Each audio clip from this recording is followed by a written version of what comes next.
Assalamualaikum warahmatullahi wabarakatuh. Perkenalkan, nama saya Wilanusi dengan NIM 151420099. Perkenalkan, nama saya Sabrina Gobel dengan NIM 151420086 dari kelas 3C PGSD.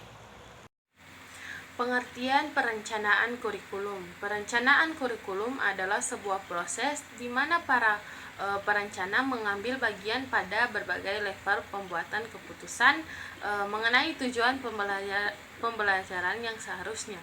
Bagaimana tujuan dapat direalisasikan melalui proses belajar mengajar, dan apakah tujuan tersebut memang tepat dan efektif. Aspek-aspek perencanaan kurikulum. Yang pertama, harus memiliki konsep yang jelas. Perencanaan kurikulum harus memiliki konsep yang jelas tentang berbagai hal yang membuat hidup lebih baik, karakteristik masyarakat sekarang, masa depan, dan termasuk kebutuhan dasar manusia. Yang kedua, dibuat dengan kerangka kerja komprehensif. Perencanaan kurikulum dibuat dengan rangka kerja komprehensif dengan mempertimbangkan dan mengordinasikan elemen-elemen penting dari efektivitas pengajaran dan pembelajaran. Lanjut, aspek yang ketiga harus antisipasi dan reaktif. Pendidikan harus responsif terhadap kebutuhan individu siswa dan membantu siswa menjalani kehidupan yang kondusif. Kemudian yang keempat, aspek mencakup kebutuhan siswa. Tujuan pendidikan harus mencakup berbagai kebutuhan dan minat yang berkaitan dengan individu dan masyarakat.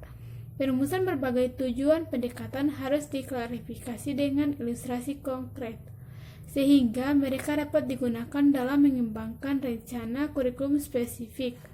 Sebaliknya, jika tidak dilakukan, maka persepsinya akan menjadi kurang jelas. Lanjut, tahapan-tahapan perencanaan kurikulum. Tahapan yang dilakukan dalam perencanaan kurikulum di sekolah unggul adalah: yang pertama, dekati target yang tepat. Masih ada kesenjangan antara ide-ide strategis dengan pendekatan yang terkandung dalam kurikulum dengan upaya implementasinya. Penyebab kesenjangan adalah keterlibatan pribadi dalam perencanaan kurikulum. Keterlibatan personal ini sangat tergantung pada bagaimana pendekatan perencanaan kurikulum yang akan diadopsi. Kemudian di sisi lain, dalam pola pendekatan terhadap akar rumput, pendekatannya dimulai dari bawah. Guru atau sekolah secara keseluruhan individu dengan harapan memperluas ke sekolah lain. Kepala sekolah dan guru dapat merencanakan perubahan kurikulum karena mereka sebagai eksekutor di lapangan mampu melihat dan mengetahui kekurangan dalam kurikulum yang berlaku. Kemudian yang kedua, lakukan analisis sumber daya. Hamalik menjelaskan perencanaan kurikulum profesional harus menegakkan bagaimana menganalisis kondisi yang perlu dipertimbangkan sebagai faktor yang berpengaruh dalam perencanaan kurikulum. Ada dua kondisi yang perlu dipertimbangkan dalam perencanaan kurikulum, yaitu yang pertama kondisi sosial budaya dan ketersediaan sumber daya yang memadai. Tahapan yang terakhir, kembangkan kerangka kurikulum. Untuk mendapatkan desain kurikulum seperti yang diharapkan, tim kurikulum sekolah perlu mengembangkan perencanaan kurikulum berdasarkan kerangka perencanaan, yaitu fondasi, tujuan umum, keputusan, dan komponen perencanaan kurikulum.